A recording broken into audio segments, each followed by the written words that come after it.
Os estivadores de Jersey City raramente pensavam no que os navios transportavam. Não até que uma dessas caixas se quebrou, revelando algo muito ilegal, tão ilegal, na verdade, que eles imediatamente notificaram o FBI.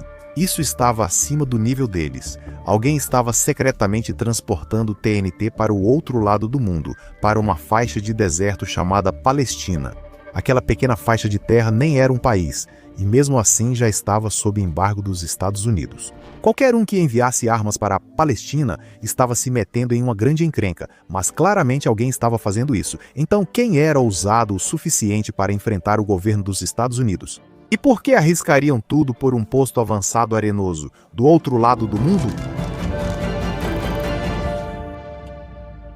Por décadas, ativistas sionistas vinham trabalhando para conquistar um país próprio.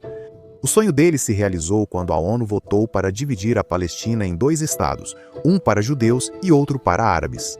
Partição da Palestina e 7 meses de deliberação pelas Nações Unidas e 2000 anos de falta de um lar político para os judeus. Embora o compromisso não fosse o esperado, os judeus da Palestina ficaram radiantes, mas só tiveram um dia para comemorar antes do início da guerra. Os árabes da Palestina se opuseram fortemente ao plano de partição e eram quase 70% da população.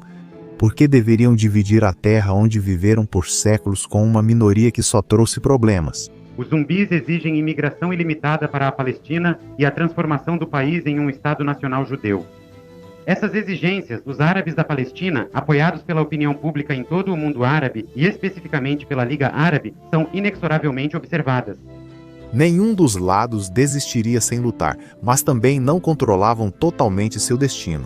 Árabes e judeus ainda estavam sujeitos ao domínio britânico, e os britânicos, numa tentativa feudal de manter a paz, haviam proibido milícias, armas e a imigração judaica.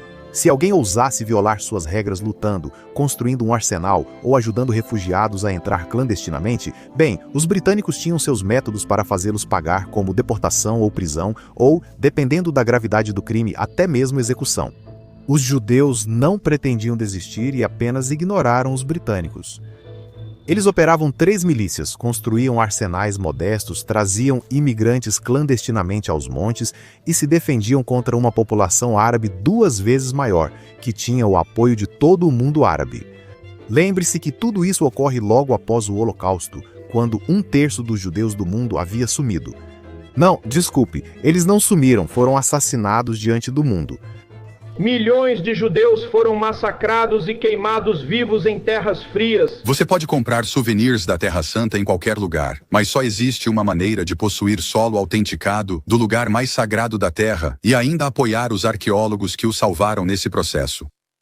Em 1999, 9.000 toneladas de solo do Monte do Templo foram ilegalmente despejadas no Vale do Cedron como lixo. 2 arqueólogos disseram: "Não deixaremos 3.000 anos de história sumirem. Por 25 anos eles peneiraram cada grão à mão. Moedas da época do rei Davi, selos da era dos profetas, fragmentos que tocam cada página das escrituras. Agora você pode segurar o que eles pegaram. Solo autêntico e numerado do Monte do Templo. Não é lembrança, é parte da eternidade. Tenha um pedaço da história bíblica, torne-se um guardião e apoie a arqueologia bíblica. Segure seu pedaço do Monte do Templo." 250 mil judeus sobreviventes e refugiados definhavam em campos de deslocados pela Europa, proibidos de imigrar para o único lugar que os queria. O sionismo não começou com o Holocausto, muito pelo contrário, mas o extermínio de 1 em cada 3 judeus deixou clara sua mensagem central: ninguém virá te salvar. Se você quer viver, tem que lutar pela sua vida. Então, os judeus da Palestina lutaram juntos. Sim, as 3 milícias judaicas eram frequentemente amargamente divididas, mas todas podiam ler o que estava escrito nas entrelinhas. Se não trabalhassem juntos, não teriam chance alguma. E se seus irmãos e irmãs ao redor do mundo não estivessem com eles, bem, o Estado judeu morreria antes mesmo de nascer. A maior e mais bem treinada milícia, a Haganá, tinha armas para menos de 1/4 de sua força. A maioria eram velhas e desajeitadas espingardas guardadas em depósitos ilegais nas comunidades judaicas da Palestina, com munição para menos de 3 dias de combate. Quanto a armamentos pesados, como aviões, tanques ou canhões antiaéreos, esqueça. Para uma organização cujo nome significa defesa, a Haganá estava muito despreparada para o verdadeiro trabalho de defender o Estado judeu. Eles precisavam de ajuda e enviaram um representante à América, que não parecia um combatente. Ele media 1,60 metros, tinha cabelo desgrenhado, forte sotaque europeu e usava calças presas acima da cintura. Seu nome era David Ben-Gurion. Logo, ele seria primeiro-ministro do Estado judeu, mas não foi à América como chefe de Estado, e sim como judeu, apelando aos seus irmãos, especificamente a 19 irmãos com influência, conexões ou riqueza, para ajudar 19 irmãos que estavam comprometidos com a causa sionista, como Harry Levine, o milionário dono de uma fábrica de plásticos. Levine não havia crescido como sionista, ele era totalmente americano, veterano da Marinha dos Estados Unidos, mas em 1936 ele assistiu a um discurso que mudou tudo. Como ele contou mais tarde, nós, judeus na América, éramos cidadãos de segunda classe porque somos o único povo no mundo que não tinha uma pátria.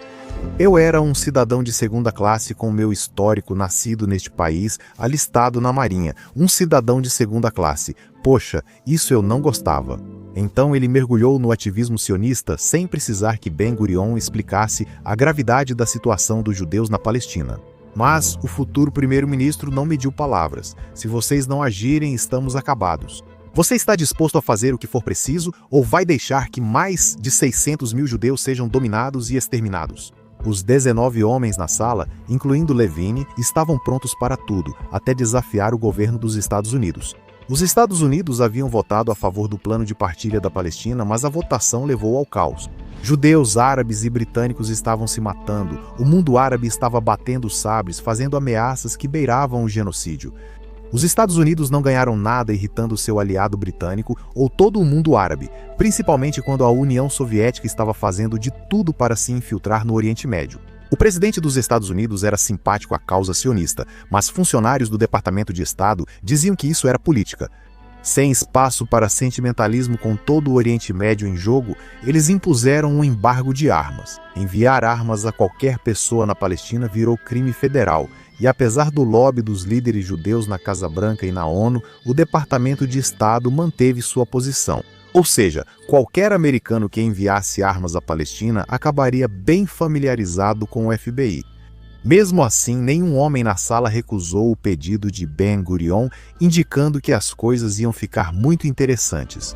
Harry Levine logo buscou alguém para projetar uma metralhadora para os judeus da Palestina. Ela teria que ser relativamente leve, fácil de montar e desmontar e, mais importante ainda, teria que ser enviada em peças e montada em outro lugar.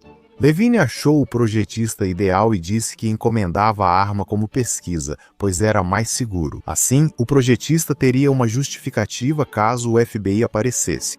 O especialista em armamentos da Haganah, que trabalhava com o projetista, sabia que o segredo não duraria e revelou a verdade ao projetista.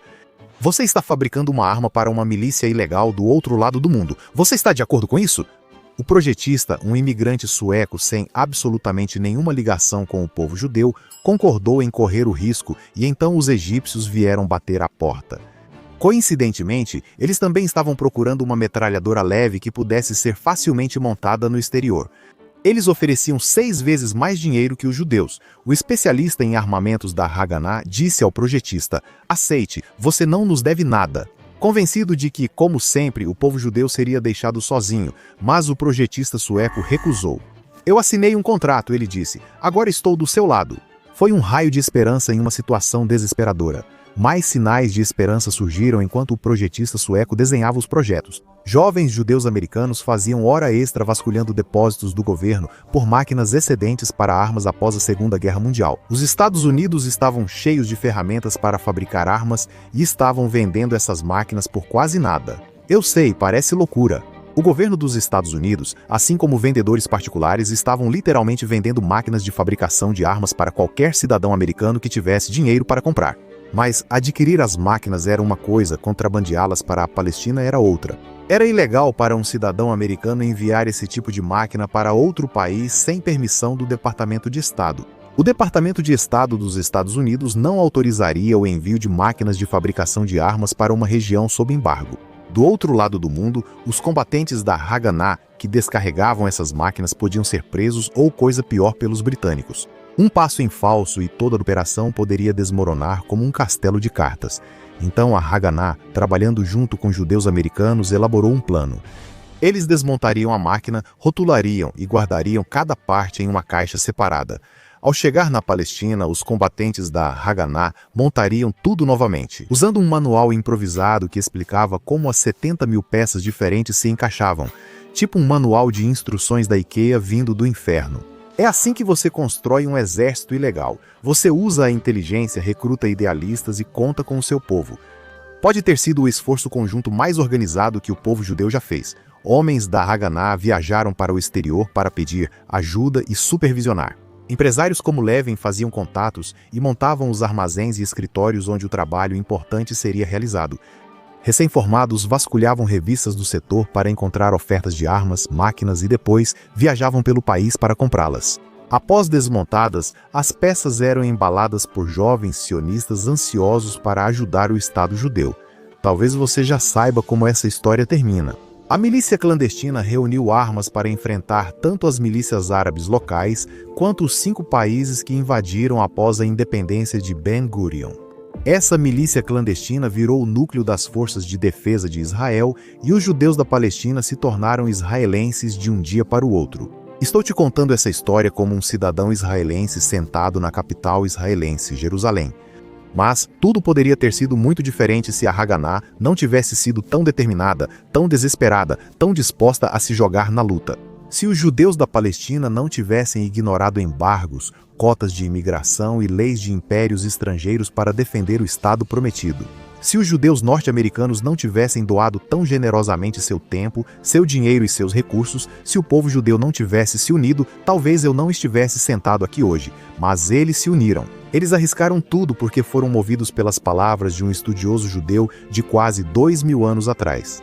Se eu não for por mim mesmo, quem será por mim? E quando eu sou apenas por mim mesmo, o que sou eu? E se não for agora, então quando?